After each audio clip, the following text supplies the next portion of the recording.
Welcome to Hypno Life with Dr. William Deihl and Dr. Jennifer Couldry. Hey, it's Hey, us. here we are.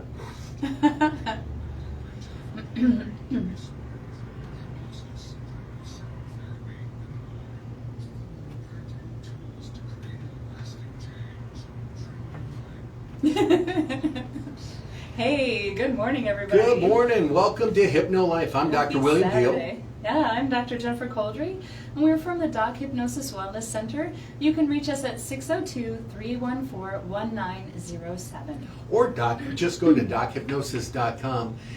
You might be, we're going to ask you, why do some people feel lonely even when they're surrounded by others or even inside a relationship? Yes, this is a very good question. And before we can get into it further, we need to talk about what loneliness is. That's so true. We need to define it, right? People think of loneliness as only being by yourself, right? I think one of the best definitions that I've found, at least while looking through a lot of the research that we were looking through over the past couple weeks, kind of in preparation for today, is from Carl Jung. And he said, loneliness is not the absence of people around us, but the inability to express what truly matters within us. So today we're going to actually hit a couple of topics. We're going to hit emotional loneliness and physical loneliness because it hits us differently. It does. There are some different things to consider there, right? There's a lot. There's personas and childhood patterns, and we have a lot that we can dive into today. Yeah, we're going to dive in. Next thing we're hoping to hit is relationship cycles. Yes. Attachment styles. That seems like everybody's talking about. And we're going to actually kind of focus in on anxious attachment, even though it's not the biggest attachment style out there. No. A lot of people talk about that. There are a lot of different attachment styles, and there's also different ways to talk about that. I know other people have heard, the phrase like love languages, attachment styles, love languages. All of those dovetail together and tie into the topic of what a healthy relationship looks like. And that healthy relationship is more than just you and a partner. It's also the relationship you have with yourself. Yeah, we're going to dive into the love languages and in communications, but we're also going to talk about habits that actually block intimacy. And better yet, we're also going to talk about green flags that you can find in a healthy partner. Green flags. Everybody talks about red flags, right? One on a play. Yeah, it's like, whoa, Somebody made a joke once about, I know I was meant to be a bullfighter because I'm attracted to red flags or something like that. So ridiculous, but I get the joke, right? But yeah, most people don't really talk about green flags and what a healthy relationship might look like and how you can cultivate that in your own life, as well as just working through, things that you may be dealing with that you may not even know about. I think when we talk about loneliness and the psychological effects of it, it's natural that we can get into some of the different aspects, like a little bit deeper into it, psychological effects, and I'm talking about things like depression, persistent loneliness. I might say that fast. Persistent loneliness is strongly associated with depressive symptoms. When someone feels disconnected for too long, the mind can start interpreting that as hopelessness and sadness or emotional exhaustion, right? And that kind of compounds, and it can almost become like a blanket, or almost like snow on you, right? Just more layers of snow to the point where you have a hard time moving. Yeah, and from there, that depression can turn into a state of anxiety, where you almost start to pull back from other individuals. I didn't mean to pull back from the mic, but pull back from other individuals, and then that affects your self-worth. And I think a lot of people first got for lack of a better way to say it, like a deep dive into what anxiety and loneliness and isolation feels like, during COVID. Even if you didn't have someone that was personally impacted by the horribleness of it, I think that all of us had to experience, just what it was like not being able to see people, before it, I was super social. Like, I liked to go out all the time. I loved to hang out with friends or with a movie or do all these things. And then after, because we were just alone for so long and so sequestered, it was like a shock for me that I didn't, that I almost couldn't handle being in public. It's kind of weird to say it out loud, but it was a very visceral reaction to it, like a physical reaction, like my heart would start beating faster, and I couldn't handle all the noise, and it took a while to kind of navigate through that, but the first step, of course, was realizing, hey, what is happening, right? Something's going on here. What is my body telling me? And we're going to give you questions that are going to help you kind of start self-diagnosing, help you start getting out of this. Because I'm going to say it, about 25% of my clients that come on in, if it's for habits, for addictions, for traumas, or they all can say, I would say 25%, I really noticed a difference back in 2020 when people were locked away, and I know it affected me in a huge way. And I think some people are still lingering on that sense of loneliness, where they actually got into some habits that actually push people away. And knowing that today we're going to empower you to take your life back. That's another thing too that happens. Like, I think in here too, it was talking about social withdrawal, right? One of the hardest parts, like you just said, one of the hardest parts of loneliness is that it can make people pull away from the very connection that they need, and then it becomes a fear of rejection. So then you don't reach out. Right? I like to joke with my friend, I know this is kind of funny, but I like to joke with her and say, a man is not going to fall through your window, or he's not going to fall through the roof, right? If you want to meet someone else, in your life, you have to go out to different places where people are, and you don't have to immediately, bring somebody home in a duffel bag or a knapsack or something, but just by being there and opening yourself up to new experiences, to conversation, can help tremendously with feeling alone, to help break you away from that. But a lot of people think it's just being around the proximity of other people, and it's more than that.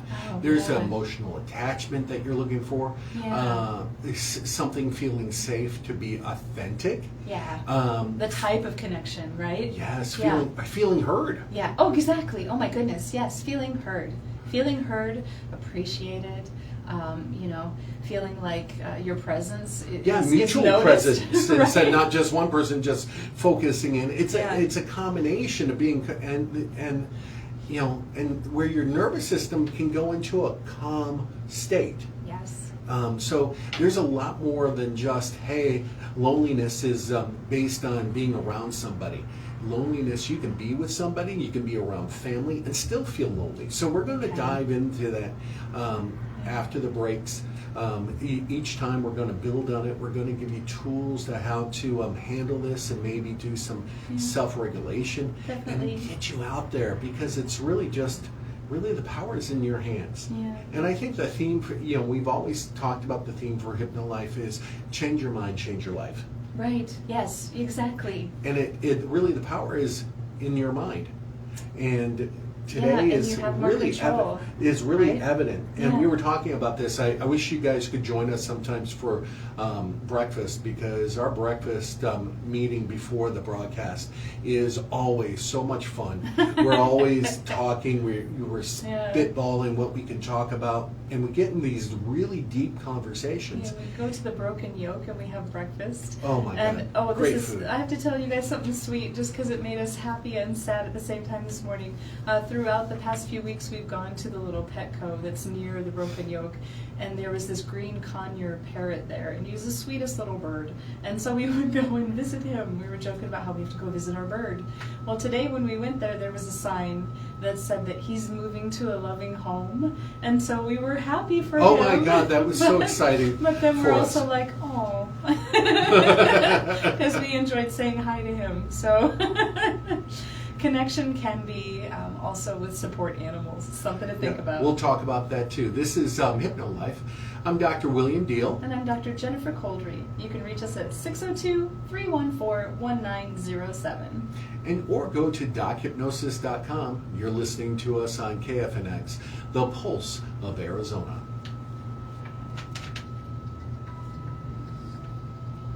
Well, for those of you that are still watching, Yes. we will tell you that that little bird. Oh my God, yes. He was really fun. Green conure. You put your finger against the window and he would peck at it. He'd just tap at it. I used to call him a little pecker. Oh, it's so horrible. Sorry. That's not funny. It was funny for him. He laughed. Stop it. That bird laughed all the time. That bird laughed at me. That bird would have pecked your face. That's funny. Yes. Oh. Yeah, we didn't go into these. Do you think we could go into these, the persona and stuff? Okay, Let's talk about that. You want to do that? Yes, Or I talk do. about relationship cycles? And then, We can get there, but can we just hit this first? Because I think this impacts that. sure. Is that cool? Yeah. Okay. Of course, you Cool. need to pull that there so I can see what you're going to be talking No, about. too bad for you. No, I'm just kidding. Imagine that. He wants me Oh to my share God. what I'm doing. In Arizona, spring is always like the Oh, cold man. and flu season. Yes. And or a cold season, and More than you needed to know. But too yeah. many. I'm mocos everywhere. Oh, Okay, gross. be right back. Buy stock in Flonase. Yes. Oh, that's cool. I didn't know they have clinics in here. So yeah, I don't know if this is something we can talk about on the air. Is What's it? it? The babies. The king. The king. And the babies. Yeah, why not? Okay. Yeah, let's talk about that king and the baby because that was 'Cause fascinating. that's loneliness. Because that's also talk about that Just connection how much it that is. people need. How much of a need it is. Yeah. Yes. Don't put that on the table. I am going to put it on the table. I'm just touching my nose. Feels like stuff is running out of it. Put it in your mouth. Oh my God. Pain in my ass. I'm going to put it on the table, but no, put it in your pocket. Put it in your pocket. It's got your boogers on it. Oh, I did not anyway. have any boogers. Stop. Jeez. Stop. My Okay, boogers are let's gold. talk about other things. Holy crap. Nervous system and familiarity. It's not, what is that, rubber or glue? I don't know. It came from my nose. Ew. Yeah. It's not anything you Stop. thought it was. Stop. This is going to be on the video. That's going to be on the Let's video. not. You're the one that's made attention to it. Could have just stayed right there. She looks good in red, doesn't she? Oh, my friends, let me tell you. Hides blood. That's what it does. Wow. Oh my goodness. Yeah, So there's a lot here. yes, We're going to talk about some of the statistics for... we will, but other you're going to things. hear. Okay, I know. Okay. Thank you. Yeah. Here we are, we're back. We're back. Hey, we're back. Welcome back. This is Hypno Life. I'm Dr. Jennifer Couldry. And I'm Dr. William Deihl from Doc Hypnosis Wellness Center. You can reach us at 602-314-1907. And today we are talking about loneliness. Now, the name of our episode is Losing Loneliness, Not Yourself. It's very important. That is very important because, really we were talking about personas earlier over our breakfast meeting and Yes. how we all have personas wherever we go. And when we don't have that reflection coming back to us from other people, we kind of lose ourselves. Yeah, we did. We touched on that. And we talked about, too, like, the difference between, I'm going to go to this part, the Please. difference between a corporate environment, like a family environment, or like a romantic partner environment, right? Loneliness in each of those scenarios can look a little bit different. When we're talking about a corporate environment, I think it's easy to feel sort of isolated or ostracized. For example, if there's a meeting that's about like a big project, and maybe you're supposed to head up that project, or you're a key component of that project, but you're not in that meeting. And usually when things like that happen, it's not on purpose. It's because people are like, oh, we got to get on this. We got to start rushing. We got to start building this out. Who do we need in the room? And they list 5 people. They're like, oh, maybe we should have had, the engineer person, or the project manager who's going to run this, right? But people, I don't think they mean to do it, but sometimes they can forget to include you. And that can make you feel isolated. That can make you feel lonely. And then you start to second guess your identity. Right? And your value to the project, your value to the corporation, and sometimes even your value as a person. 100%, because it goes back to what we said before the break. It's an emotional attachment, safety, and being authentic. And all of a sudden, you don't feel safe being authentic because you're not feeling heard. Right. It's not a mutual presence. And your nervous system goes into this fight or flight situation where Right. you're actually looking to be heard. You're looking to be seen. That, and your nervous system starts going on alert, right? Because it anticipates a threat. So it's naturally kind of gravitating toward, why wasn't I included? What did I miss? Why am I not in that room? Instead of, oh, what's needed for this thing that we need to build? Who do I need to talk to? What meetings do we need to create? That kind of thing. Yeah, that connection is so important. And there actually was a 13th century study that was done. This was, yes. It's dark. I apologize. This is my data. Yeah, that's why I'm sharing it. That's why I'm pausing to let you. I'm just kidding. I think I looked at him and gave him the eye, and he's like, "Okay, fine, you can tell it." This is, as he mentioned, this is very sad. It was by a king. It was King Frederick II. It was during the 13th century, and he did a experiment, for lack of a better way to say it, where he had several infants. And he made a decree that they were just to be like fed and cleaned, but nothing else. Don't talk to them. Don't interact with them. Don't give them affection. And this is horrible. I'm so sorry to share this, but the babies didn't make it. They all passed away. But that's a very visceral and important distinction to understand, that as a human being, part of what you need in your life is that connection. We're social creatures. And we need love, we need affection, we need, partnership, friendships, good colleagues, that's all part of what makes this crazy existence worth banging through. Having a good friend or a good partner, to be able to share and it's talk. so crucial. And I think that also calls into play just the importance as a person of doing kind of your own work, to know that you are safe, and you have to be brave enough to be able to speak up for what you need. Yeah. And some people don't feel safe enough, and what happens is they're not expressing their needs, and they get into this pattern. And a lot of people go into this relationship pattern, and it's all based on subconscious. We talked about childhood, we talked about some other things, but we start pursuing unavailable partners at times, or over functioning to earn love. Yeah, and some of that does come from childhood patterns as well, like you mentioned. Like if you grew up in an environment where you were constantly seeking approval from your parent, and maybe they weren't available because they were dealing with their own, demons, for lack of a better way to say it. They had things they were trying to navigate while also raise you. You can start to build up that identity and think that that's the way that you do it. I even mentioned in our relationship, like it took me a while to understand that it was okay to say what I needed, to be able to express that, especially if I was feeling vulnerable and very emotional. It can be hard to even understand what you're feeling, much less be able to share it with someone else, and especially coming to someone in a very vulnerable state. It takes much more bravery and courage to go to your partner and say, look, I'm having a hard time with X.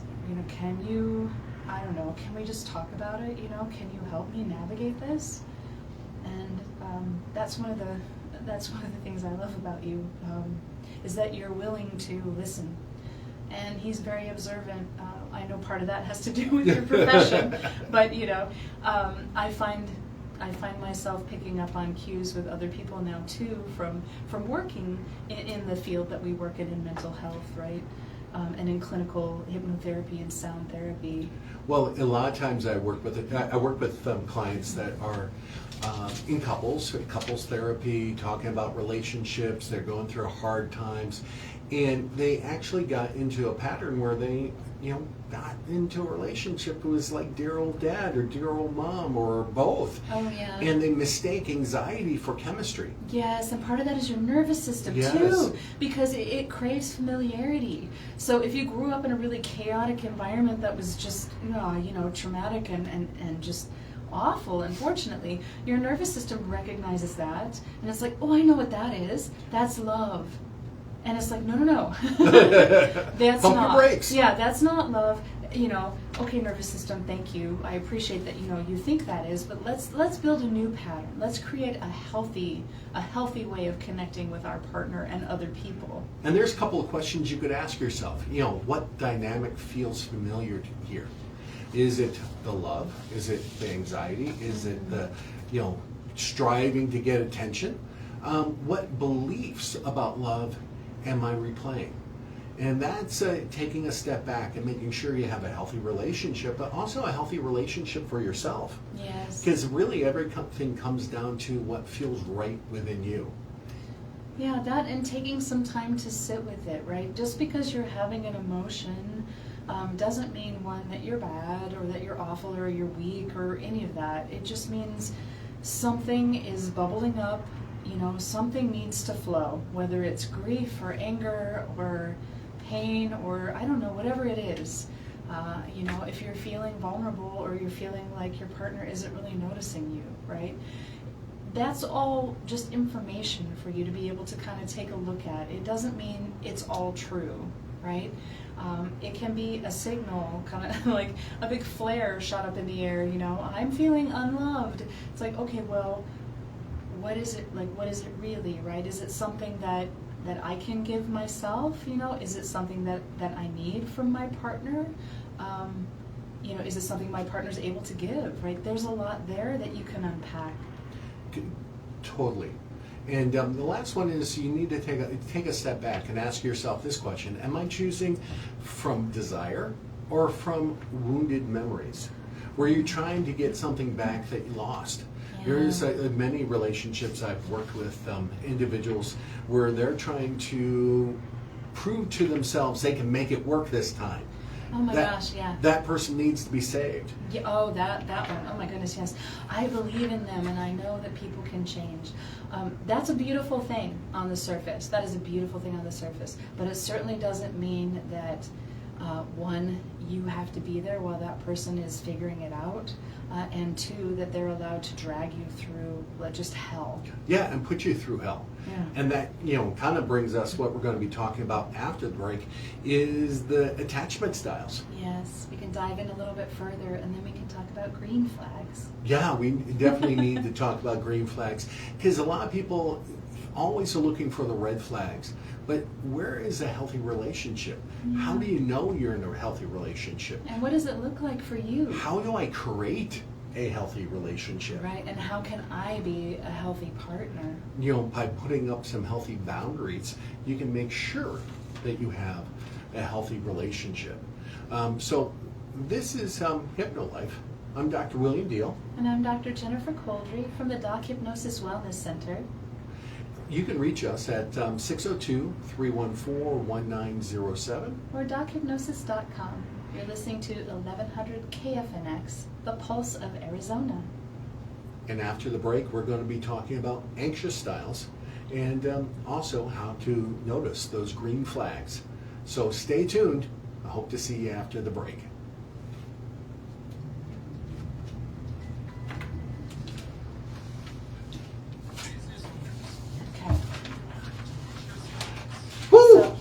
So we're going to talk about attachment styles and all that, but you know what we didn't get to? Any of the statistics about... Well, we'll throw out a statistic. Let's grab a statistic. statistic. I'm just saying we didn't get to the point where we talked about elderly individuals and cognitive effects and all of that. There's a lot there too. Yeah, I don't know if we'll have time, but Well, we'll hit those three right after the break. Let's hit those three of the cognitive effects, the physical effects, and the who's most at risk? who's most at risk. Yeah. And then let's go into attachment styles, because those are, I think, really important statistics. Okay. I'm And with that- you. Yeah. Yeah, I'm with yeah. you. I think those are And great. Also, if we have time, we should talk about these benefits. Oh my God, yeah.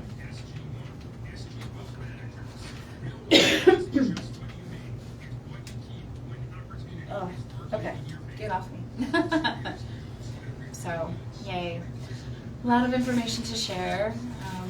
After the break, we're probably going to talk about specific populations and some of the specific statistics that we found about how loneliness can affect you physically and mentally. It's not just an emotional or a psychological problem. It can also affect you, affect your health.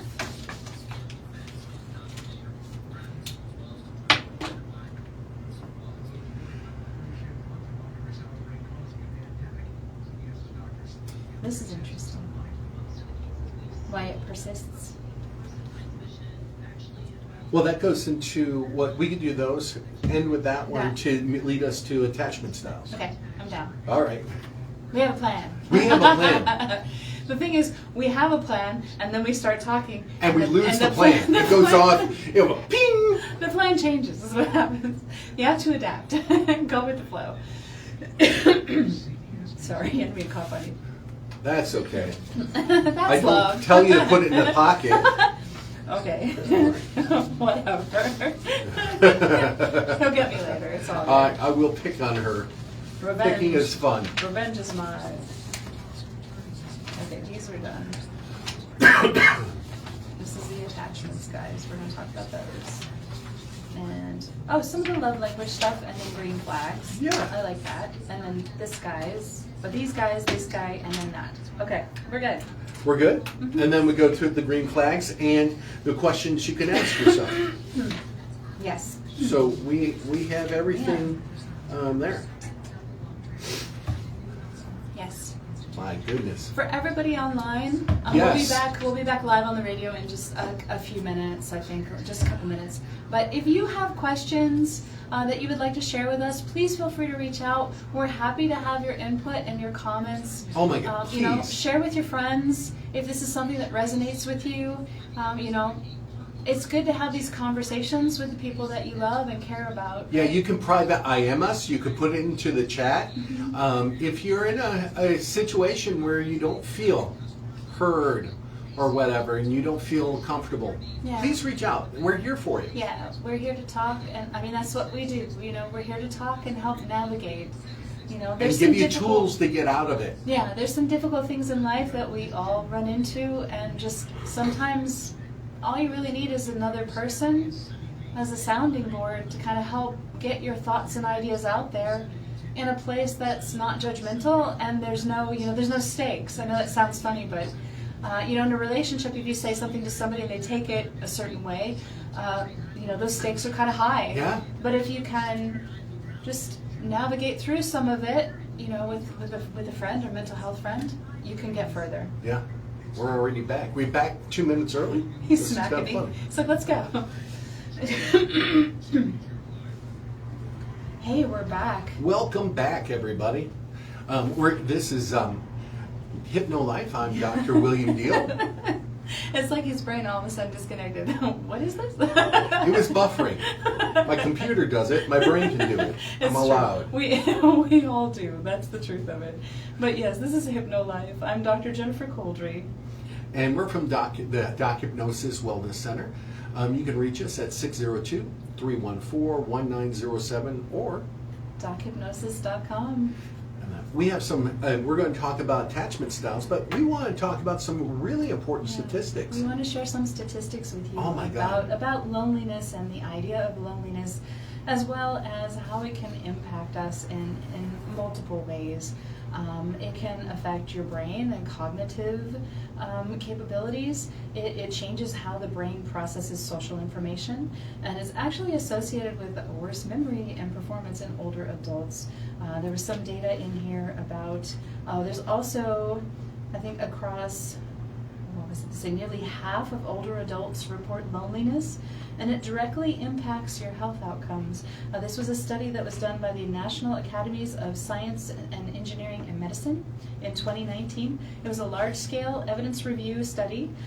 They were about, primarily 50-plus adults was the population, and the finding was that 24% of adults 65 plus are socially isolated, and 43% of adults 60 plus report loneliness. And that can be linked to some health concerns, including cardiovascular disease, cognitive decline, and premature mortality. So this is huge. This is very important. And when we're talking about premature mortality, yeah. they're actually talking, it increases the risk of death by 26%. Yeah. And that's huge. That's huge. To understand that, we have in our power to get out there. And also for us that are not feeling lonely, it's in our power to reach out. Oh my goodness, yes. And even if you cannot, that's the other thing too, even if you cannot physically leave your home, there are ways that you can connect with people. Thank goodness for the internet, that's all I have to say. During COVID, and when all of us were isolated, and couldn't go out for sure, being on the internet and being able to connect with people virtually was a life changer for me. So if you are someone who isn't able, kind of physically able to get out and about a lot, there still are other ways that you can find community and connect with other people. And if you don't know what they are, reach out to us. We're happy to share some resources with you. Yes, 100%. And we talked about and just touched on it. Having an animal in your life can be very helpful. I think one of the statistics says it can help by 20%. Yeah, it's that huge. feeling some level of connection.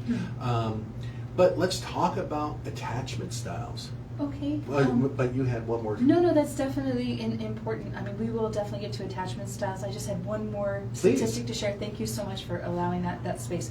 But cognitive decline and dementia studies. This is very important because thousands to tens of thousands were in this study, and they found that loneliness can increase some symptoms of dementia by 40%.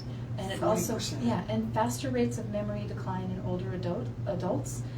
Or adults, either way. I'm an adult. But I just, the reason I want to call that out is because, there's more going on there than just, not having a friend, right?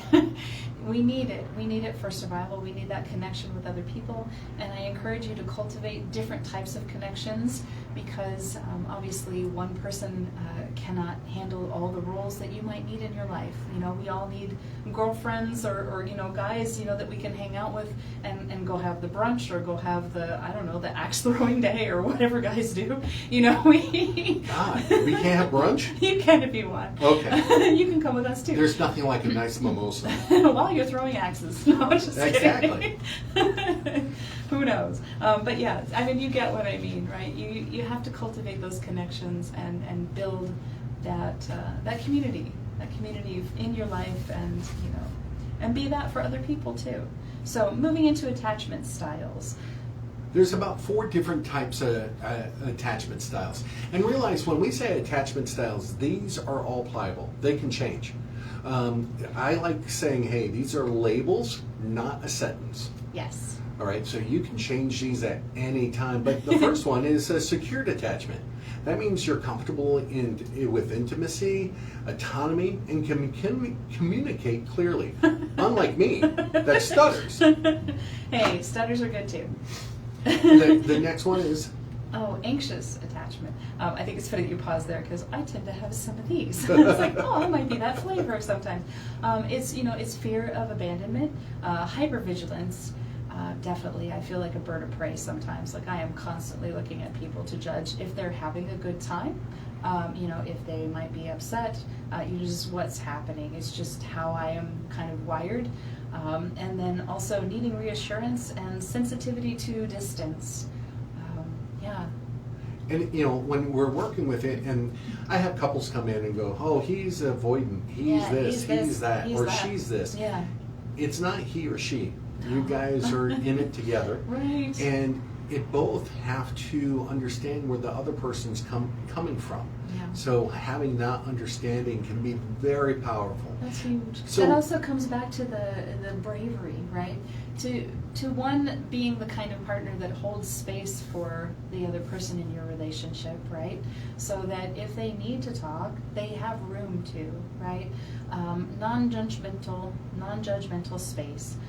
It's not about, oh, well, let me bring up all the things that irritate me about you while you're trying to share with me that you feel vulnerable. That's not what this is about. It's about having open and clear communication with each other, and that means being able to take your ego, whatever it is, and setting it aside for a little bit so that this person can express to you clearly and safely what they need. And we'll explain how to do that in a moment. But next one is avoidant attachment style. Yes, avoidance, yes. Value independence, but struggles with vulnerability and emotional closeness. Yeah, and I think with avoidant attachment too, at least in some of the scenarios from my clients that come in and people that I've worked with, it can be very close, and then all of a sudden they disappear. It's like, where did they go? Like when it's like they're a roadrunner, from the cartoons, right? Beep, beep, and they're gone. Like what causes that? Like, what is it that is creating that environment in that person? And that also comes with holding space, right? To be able to talk about those things with your partner. And it's important to be able to do it. The last one is the disorganized attachment style. Never, has this fear, and they move back, and there's a push-pull right. dynamic. Right, they want it, but they don't. Yeah, and they have this. It's like, fear. I love you, but I resent you for wanting you or for needing you in my life. That's very interesting. Yeah, it's fascinating how they do, and how they represent. But a lot of people think that everybody is one or another. But a lot of times people are a combination. Yeah, that ties into the personas that we play, or the characters that we play in our lives. As a father, I have a different persona than a husband. Well, yeah. Of course you would, right? Because the way you need to show up for your sons is completely different than the way that you would show up for your partner, right? Or the way that you would show up for your partner at work. We both work together, and we're also married. If you didn't know by now, it's pretty apparent, but you could tell. But the persona that we have at work, of course, is different than at home. And so, in the office, we'll even refer to each other as, Dr. Deihl and Dr. Couldry, and that's a mutual respect, right? That's showing professionalism at work, as well as offering, the appropriate amount of respect and title that you have earned. Yes. In that space. And I just want to touch on what I call the buzz attachment style. All right. What I mean by the buzz attachment style is the anxious attachment style, because I think everybody uses it. Realize these attachment styles are tools to help you heal and change and move forward. Some people use it as a badge of honor and a form of weakness. Others use it as a weapon. And don't let that happen. No. Don't use it as a tool or anything else like that. Use it as a tool. I'm sorry. Don't use it as a weapon. Yeah. Understand where that person's coming from. If you truly love them, that's what you're going to do. Yeah. But it hits some people panic when the texts are delayed, obsessive over tone or changes, feeling too much for needing reassurance. Yeah, like feeling like you're, it's almost as if you have come to believe that needing love from someone is a detriment, right? It makes you a weak person, or you shouldn't want that. You should be able to handle your own stuff, and there's more there. And as you mentioned, to use it as a tool, right? Whether you're the person that has those tendencies yourself, or can see them in your partner, right? Holding space and being open to real communication and deep discussion, that is just essential. Totally. And another one is overgiving to keep connections or becoming consumed by the relationship. Yeah, the gift giving. And how unfair it is that if you are consumed by the relationship, that pressure you put on the other person to be your world. Yeah, we talked about that at breakfast too. We're like, no one can be your entire reason and purpose for living. That is just, that's too much, right? That's too much to put on someone else. And it's also too much to expect from someone. I mean, you should be your own impetus for the change you want to see and your life. This is Hypno Life. I'm Dr. William Deihl. And I'm Dr. Jennifer Couldry. You can reach us at 602-314-1907. We're from the Doc Hypnosis Wellness Center. You can also reach us at dochypnosis.com. You're listening to us on 1100 KFNX, the Pulse of Arizona. Sorry, you can see me smacking him. You're like, this second, we have one more second I was left. trying to let him know time's running out. That's funny. If you see us on the video and we are looking over this way like we're watching Caleb. Like little rabbits, yeah. We're watching Caleb. He is fabulous. Sorry, girls. He's not single. He's taken. But he's in the production booth, and he's wonderful to work with, and he's always like letting us know, you've got this many, here we go, 2 minutes left, 1 minute left, here we go. So that's why we're doing that all the time. Let's do some help us understand healthy phrases, and then the green flags. Okay. And if we have a time, we'll do the therapeutic exercises. Okay, if we have a few seconds, we could just briefly touch on habits that create disconnection. Oh yeah, we can. Is that okay? Yeah, we need to hit that. Just a few seconds. We'll talk about that, and then we can go into love and green flags. So let's just go straight down. Yeah. Let's talk about here. There are some habits. Yeah. Here's some ways of connection, and then the green flags. Okay. So this, and then green flags. Yeah. Okay. Because the green flags feed into the love and language and communication. Perfect. Yes. So, yay. Hey, you guys hear the plan behind the scene before the next segment. And even though we have so much, it's we want to just communicate because there's so much out there. And some of you might be tuning in. You might be therapists yourself. Yeah. Thank you for doing that. Oh my gosh. But we are doing a radio show live every Saturday morning on, as you can see, KFNX 1100. The Pulse of Arizona. But we are trying to keep it down and give good information for people to use and listen to and help them make their life better. Our slogan is change your mind, change your life. Yes. So change your mind, yeah? Yeah. Did I say it right? No, it's good enough. The train your mind, change your life, change your mind, train your life, Oh, whatever. Either way. However you want to say it. We're doing it. So we want to just make sure that you guys understand where we're coming from. I'm hitting the water the now. bottle. That's not good. I'm sorry. That's not. Oh my funny. God, the allergies. The allergies just are real suck. in Arizona. Yeah, pollen, tree pollen. Yeah, yeah. But we're so glad that you're with us today. Everybody online. We really appreciate you just for joining us and sharing, information with us. Even though I know a lot of you can't connect while we're live, I do appreciate all of your emails and your comments and follow-up later. Oh my God, We yes. read every single one, and we're happy to respond back to you. Yes, always.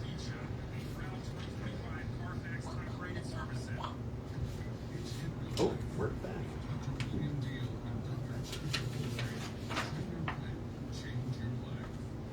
Welcome back. This is Hypno Life. I'm Dr. William Deihl. And I'm Dr. Jennifer Couldry, and we're so glad that you're joining us today to talk about this really important topic of loneliness. We were, just before the break, I think we were hitting on some of the different attachment styles, and so we'd like to kind of move forward a little bit with habits. There are some habits that can quietly create disconnection in your life, and I just want to let you know about them so that you can notice them within yourself and maybe work on changing those for yourself. Oh my God, because please. If you can shift that, then obviously the most important work you can do in any relationship starts with you. And so avoiding difficult conversations. I know people that do that. I don't know anybody like that. Oh, that's bad. I'm not pointing fingers. Yeah, I know. Don't point fingers. I think everybody knows. But I know that part of that also comes from just understanding, again, that you are in a place where you're safe enough to express what you need. And avoiding difficult conversations, that can create additional distance between you and your partner, right? And then you may start feeling those symptoms of loneliness, and you may start feeling more isolated, and it kind of compounds. And part of that just has to do with just being brave enough to be able to have those conversations. It takes time. It takes time to feel safe enough to do it, but I can tell you it's worth it. 100% worth it. And there's also, having those other conversations. Yeah, they and talk other about ways some of the other habits, right? Living life on autopilot. Yeah, or constant phone distraction. When I was think the last time you checked in with your partner in the morning? Are you spending the whole morning before you go off to work just in your phone, and there's no connection between you? There are little ways. I that think you can individuals actually get into this almost autopilot situation. They've been with each other for a long period of time. You know what? Relationships are work. They require some care and feeding, right? I mean, just like your favorite animal maybe that you have, with you, your partner is going to need some, attention. They're just going to need time. They're going to need connection. And if you have children too, there's that additional pressure of, taking care of another human being, right? So, when is the last time you connected, with your wife or your husband or, your partner? When's the last time you went out just on a date night out of the blue and surprised them, It doesn't have to be anything super expensive. It could even be just, I have the babysitter for the kids tonight. We're gonna, they're going over to the babysitter and we're gonna make dinner just us with a little candle. Whatever you can do to foster that deep connection. And sometimes that withholding appreciation, it kind of feeds into the autopilot.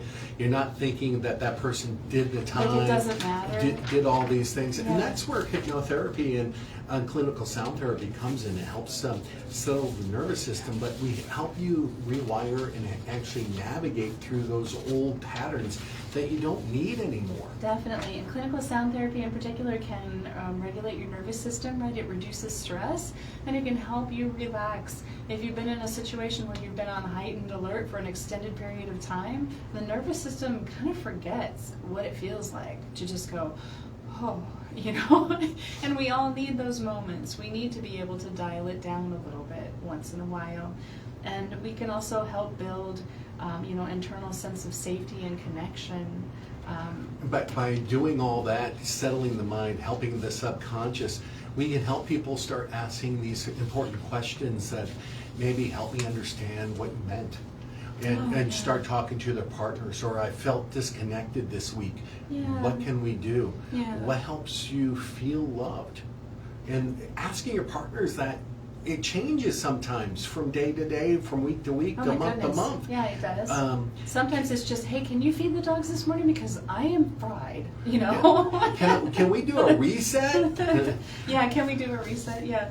And that's the importance of going out on those date nights, or just connecting with your girlfriends, going out to brunch, or hey, it's been a while since we hung out. Let's just, put a movie on the TV, have a bunch of popcorn, and just relax. These are important things, and we need to encourage them for each other too. And that's kind of recognizing, there was a great book put out there called The 5 Love Languages, but I think there's more than 5. There's a lot of different love languages. You need to have that time with your partner or with yourself to understand what you need to feel connected. And love languages are not just for romantic partners, right? Even friends. Yeah, these are things that you share with your friends, Don't be afraid to tell your friends, how much you appreciate them. It's so nice to hear. And I know that we all get busy with our lives, but I think we forget the importance of really connecting with other people. And that brings us to some of the green flags. We've Ooh. talked about green flags and what you need to look for. You want to know, is the emotion emotionally consistent? Are they constant? Are they pushing and pulling, pushing and pulling? Does that make it trigger you? Well, let's talk about that. Do they show up when it really matters, right? I mean, it's great. Like we had a whole episode on toxic relationships, by the way, so if you'd like to check out the really red flags, that's the one to look at. But we mentioned, somebody's behavior will tell you a lot more about them than their words, right? Well, that's where the next one, follow through on their promises. Oh, that's the truth. Actions speak louder than words. It became a phrase and a saying for a reason. Yes, yes. I think Maya Angelou says, when someone shows you who they are, believe them. Yeah. I love that. Another green flag is can apologize with sincerity. Yes, and mean it, right? Say you're sorry and mean it, and then avidly work to change whatever it was that created that moment, that scenario. We got a little puzzle thing on there. And while she's taking care of that puzzle thing, we're going to also talk about communicating directly. That's asking those questions and really opening up and talking to that individual and opening up. And sometimes it's just a connection of friends, connection with an acquaintance, getting out and about and talking. Also, they respect your boundaries. Yes, and they make room for your feelings. We've mentioned several times during our show today about holding space for someone, and I think that is one of the kindest things that you can do for another human being. And we are out there, I'm going to say it again, some of us are suffering from loneliness. Some of us are not. Reach out and say hi. A simple hi, a simple smile, a simple conversation can make a huge difference. Yeah, for no other reason than, hey, I just thought about you and I wanted to see how you're doing. Another green flag is they handle conflict without cruelty. That's so important. Yes. If you come to somebody with a very deep emotional need or desire, having somebody who will meet that with just honest caring that's huge. That's huge. I would say endeavor to be that kind of person. Oh, please. Everyone. Next one is encouraging growth. Oh my gosh, yes. It is important. Jennifer supports me. I'm laughing. I have so many crazy ideas all the time. He's an idea factory, but it's wonderful. It's wonderful. And I told him, you encourage that in me too. I mean, there's a reason we're on the radio. It was his, this was his impetus and his idea, and then the perfect storm of opportunity happened, and here we are. I never would have thought I'd be, on the air doing this, but I'm so excited to share with everybody all this information that's, kicking around in my brain, and then having a new topic to research each week. Speaking of which, next week we're going to talk about the people-pleasing trap. Yeah. That's going to be fun. I'm excited. The next one, they bring calm rather than confusion. Yes, yeah. Yeah, are you adding to the problem or are you adding to the solution? And the value teamwork over ego. I love that. When you get married, it's no longer you or them, it's together. Mm-hmm. You have to work together. And that's true in a friendship too. Mm-hmm. You can't have just one-sided friendships. No. It's a connection. And if you don't have friends, get out there if you can. You might feel scared. It'll get easier when you do it a little bit more. And we'll you can always ask people. Yeah, we'll tell you a secret too. Everybody gets scared. Nobody is 100% confident all the time and is ready for everything new. You have to try something new and be scared, but do it anyway. Thank you for joining us. Yes. This is Hypno Life. I'm Dr. Jennifer Couldry. And I'm Dr. William Deihl from Doc Hypnosis Wellness Center. You can reach us at 602-314-1907 or dochypnosis.com. You're listening to us on 1100 KFNX, The Pulse of Arizona. I'll see you next week when we talk about the people-pleasing trap. Yes, next week, the people-pleasing trap here on 1100 KFNX, the Pulse of Arizona.